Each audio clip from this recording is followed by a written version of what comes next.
Good morning and a very warm welcome to all the delegates of the third Global Mental Health Summit. I am sorry I am not able to join you, but I am happy to be communicating with you. I am privileged to be given the opportunity to present the Comprehensive Mental Health Action Plan passed by the World Health Assembly in May this year, which we believe is a landmark event and will change in several ways the way we treat mental disorders. The story began in 2012 when the World Health Assembly passed a resolution on the need for a comprehensive coordinated response at the country level to the global burden of mental disorders and requested WHO to develop a comprehensive action plan covering services, policies, legislation, plans, strategies, and programs. We were given about 6 months' time, but we were still able to have a series of consultations, multi-sectoral consultations, web-based as well as face-to-face consultations in 5 of the WHO regions involving a large number of member states. 135 member states gave us inputs on that, along with a number of WHO collaborating centers, other academic centers, and as many as 76 NGOs. This was a major success because the draft plan, after getting inputs from all these stakeholders, was in such a good shape that the Assembly passed it without any major changes at the last time. The vision of the draft is a world in which mental health is valued, promoted, and protected, mental disorders are prevented, and persons affected by these disorders are able to exercise the full range of human rights and to access high quality, culturally appropriate health and social care in a timely way to promote recovery, all in order to attain the highest possible levels of health and participate fully in society and at work, free from stigmatization and discrimination. And as you can see, a number of elements have been put into this vision so that it becomes comprehensive and satisfy the different needs of various stakeholders. The goal for the action plan is to promote mental well-being, prevent mental disorders, provide care, enhance recovery, promote human rights, and reduce the mortality, morbidity, and disability for persons with mental disorders. And the action plan is valid for 8 years, starting from this year, 2013. The objectives of the action plan are 4. 1. To strengthen effective leadership and governance for mental health.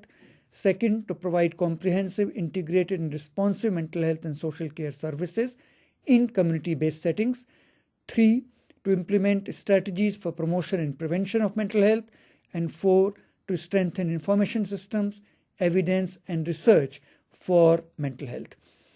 The action plan has 4 cross-cutting principles: universal health coverage, human rights, evidence-based practice, life course approach, multi-sectoral approach, and lastly but very importantly, empowerment of persons with mental disorders and psychosocial disabilities.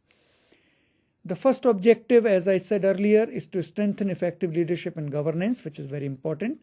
And the targets for these by year 2020 are 2. 80% of countries will have developed or updated their policy/plans for mental health in line with International Regional Human Rights Instrument, and a very similar target for the law related to mental health. The actions which will lead to these targets are many, but they can be grouped in 4 areas: policy and law, resource planning, stakeholder collaboration, and strengthening and empowerment of people with mental disorders and psychosocial disabilities and their organizations. There are many actions by different stakeholders. Of course, there are actions by WHO and by member states, but I'm going to focus on actions for international and national partners, which is very relevant for the movement for global mental health. There are 2 mainstream mental health interventions into multi-sectoral policies, strategies, and interventions, and 2, to support opportunities for exchange between countries. And I believe that the movement for global mental health can play a significant role by these actions in achieving objective number 1.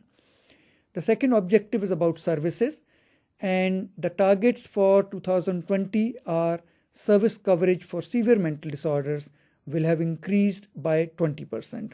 There was a lot of discussion on this target, but eventually we are very pleased that the member states accepted this as a target for delivery of mental and social care services. And if we can look after people who have severe mental disorders, we believe that we are still doing a decent job in providing services.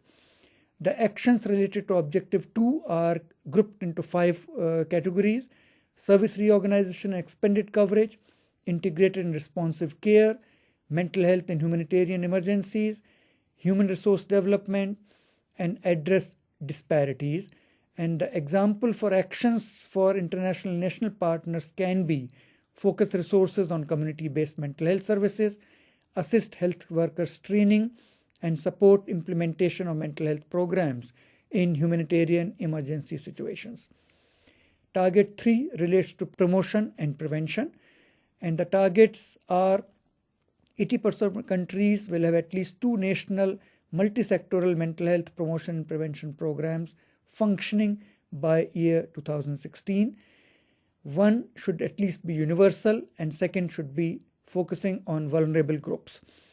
But the second target is also there for this objective, that is the rate for suicide in countries will be reduced by 10% by the year 2020. Again, there was a lot of discussions among member states on this. Some countries felt that this target is too ambitious, but some other countries were quite pleased to have this target. And this provides a suitable baseline and a suitable aim to keep in mind when we undertake our suicide prevention activities. Objective 3 also has actions for the global mental health movement, and if we can improve promotion and prevention of mental health and contribute to suicide prevention, that will be very good. And civil society obviously has a lot of role to play in achieving these targets. The examples of what the partners can do can include engaging stakeholder in advocacy, including people with mental disorders into wider disability community, introducing actions to combat stigmatization and discrimination, and partnering in all relevant programs by member states. Objective 4, the last objective, relates to information systems, evidence, and research for mental health.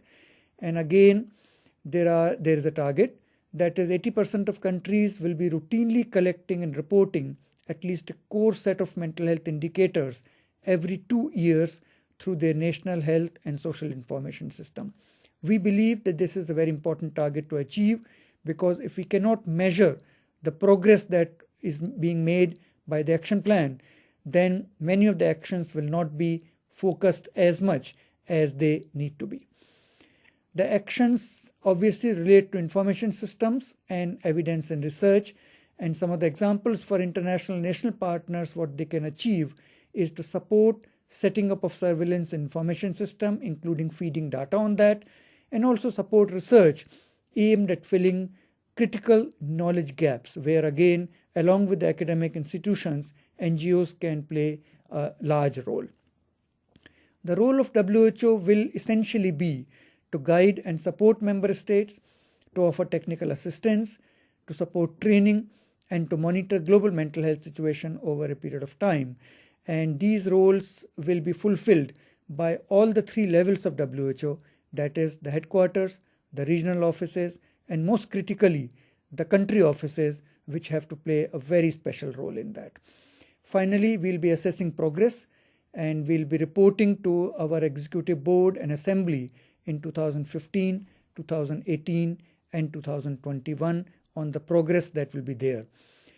At this point, I would like to invite all the stakeholders who are assembled here to try to contribute to the implementation of the action plan and to assist countries and to assist us in WHO, because obviously we cannot do this alone, and we look forward to collaboration from all who are assembled here. Thank you very much.